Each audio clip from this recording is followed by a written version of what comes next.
Saudara-saudari terkasih. Pada hari Minggu, 6 Juli 2025. Bacaan dari Injil Lukas, bab 10, ayat 1 sampai dengan ayat 12. Dilanjutkan ayat 17 sampai dengan ayat 20. Marilah kita berdoa. Dalam nama Bapa, dan Putra, dan Roh Kudus. Amin. Allah Bapa di surga, syukur atas berkat melimpah dan anugerah yang menyertai kami. Semoga Engkau menyinari hati kami dengan sabda-Mu. Demi Kristus, Tuhan dan pengantara kami. Amin. Bacaan Injil. Tuhan bersamamu. Dan bersama rohmu. Inilah Injil suci menurut Lukas. Dimuliakanlah Tuhan. Sekali peristiwa Tuhan menunjuk 70 murid. Ia lalu mengutus mereka berdua-dua mendahuluinya ke setiap kota dan tempat yang hendak dikunjunginya. Katanya kepada mereka, tuaian memang banyak, tetapi pekerjanya sedikit. Sebab itu mintalah kepada Tuan yang mempunyai tuaian, agar ia mengirimkan pekerja-pekerja untuk tuaian itu. Pergilah. Camkanlah, aku mengutus kamu seperti anak domba ke tengah-tengah serigala. Janganlah membawa pundi-pundi atau bekal atau kasut, dan janganlah memberi salam kepada siapapun selama dalam perjalanan. Kalau memasuki suatu rumah, katakanlah lebih dahulu, damai sejahtera bagi rumah ini. Dan jika di situ ada orang yang layak menerima damai sejahtera, maka salammu itu akan tinggal padanya.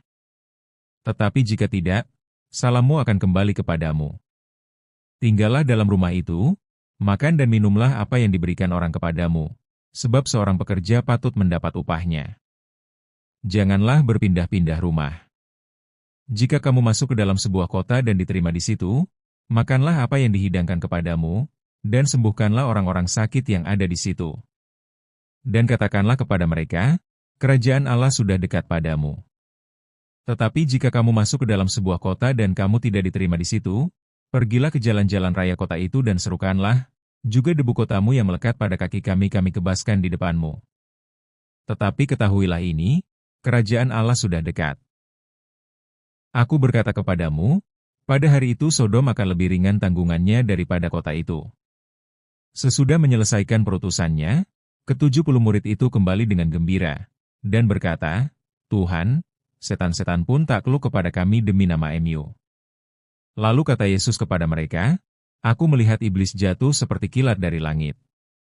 Sesungguhnya aku telah memberi kamu kuasa untuk menginjak-injak ular dan kalajengking dan kuasa untuk menahan kekuatan musuh, sehingga tidak ada yang dapat membahayakan kamu.